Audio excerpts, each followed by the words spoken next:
Hello and welcome to Sci-Fi Night LIGHT, where I basically just talk about random topics that somehow relate to sci-fi and horror.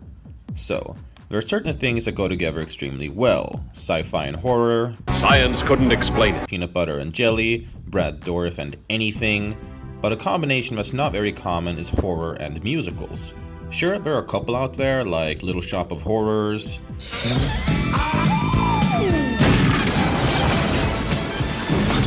and Repo, the genetic opera, Sometimes I wonder why I need you at all. And Amber Sweet is addicted to the knife. Addicted to the knife? Addicted to the knife. But in this episode, we're checking out established films that were adapted as a stage play. Let's start off with a 1954 classic, Creature from a Black Lagoon, which is, in my opinion, the most underrated classic movie monster. See titanic underwater battles never dreamed of before in this most terrifying of the science fiction adventures.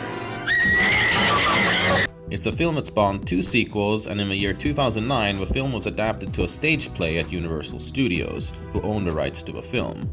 I actually had the opportunity to see the play live for myself, and it was okay, I guess. Now a new team of brave, brilliant, and surprisingly attractive young scientists headed back to the Black Lagoon to, as they say right here in their press release, probe the deepest, darkest bowels of Mother Nature. That sounds very painful. But to be perfectly honest, I'm not a huge fan of musicals. How can I put this?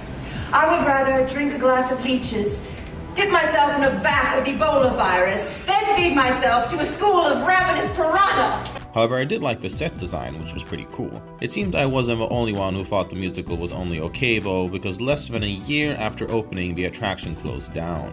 We are scientists! We're not here for romance! We'll move on to another classic, the 1986 remake of The Fly. Where our greatest creations meet our deepest fears. The film is a staple of sci-fi body horror, and well worth its status as a classic. Sorry, I have 3 other interviews to do before this party's over. Yeah, but they're not working on something that'll change the world as we know it. The film was slightly controversial, and it grossed a lot of people out. Yeah, but they're lying. But it's widely considered one of director David Cronenberg's best films. In 2008, the movie was adapted to a stage play, first in Paris and later on in Los Angeles. It opened to, well, let's say mixed reviews. But don't let him drink too much. A lot of sources, including the LA Times, called the dialogue and songs repetitive, and the play even featured a song about abortion. However, the effects and production design actually seemed pretty okay, and the Brundlefly design was flat out great. On to yet another classic, we move on to the 1976 film Carrie, also known as the best anti-bullying campaign ever made. Everybody is there, even Carrie White, the girl no one likes. The film is a true classic, and it was remade recently, as all classics usually are. Interestingly enough, the film was first adapted into a stage play on Broadway in the 1980s, but it was so poorly received that it closed after only 5 showings. Oh, sorry about this incident, Cassie. The stage play was revived in 2012 and didn't really do a whole lot better. It was deemed dull and repetitive by the New York Times, but still had some good traits to it.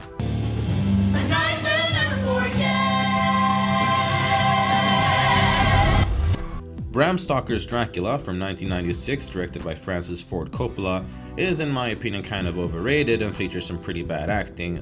I've seen many strange things already. Bloody wolves chasing me through some blue inferno. We can be married when I return. Jonathan, I love you. I love you, Mina. It's only because I'm so in love. No. No, it's because I'm so in love with you. What the fuck is this? But it's definitely not a bad movie. The 2005 stage play, however, was blasted by critics. Even New York Magazine trashed it, saying the play sucks, the very first line of a review. But that's not the end of it. New York Magazine even wrote that the music was so bad that it made one yearn for the melody of an interrupting cell phone.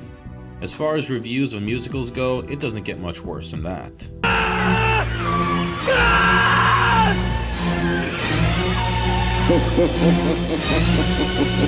So it seems that horror classics don't translate very well onto the stage, right? Well, actually, wrong. We're gonna finish off with one of the most successful stage play adaptations of classic horror films ever made, Evil Dead the Musical.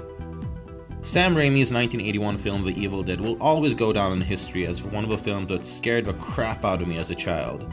I even saw the film as a young boy at a friend's place without my parents knowing, and it really did scare the shit out of me. In later years, I learned to appreciate it a lot more, and in 2003 it was adapted into a musical in Toronto, Canada.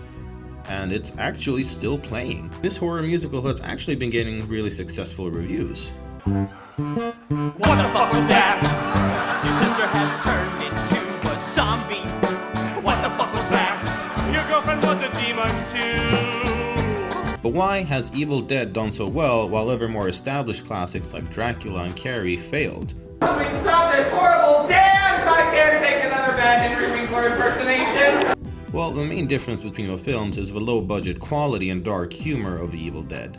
The other films are big-budget productions with a very serious tone. The nature of the film itself is actually pretty silly with some ridiculous stuff going on, and I think this causes the tone of a film to carry over much easier than others.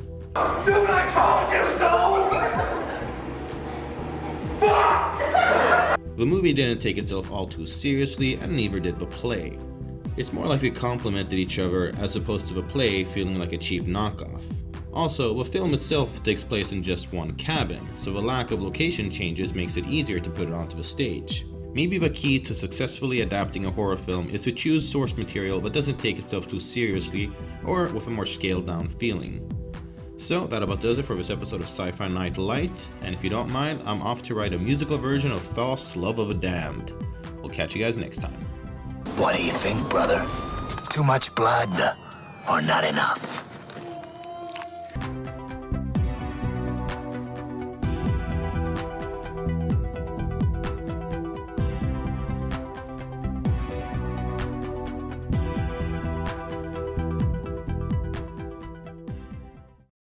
What darkness lurks beyond this wooden sanctum? What the fuck was that? Dude, these husbands, I'm a fight.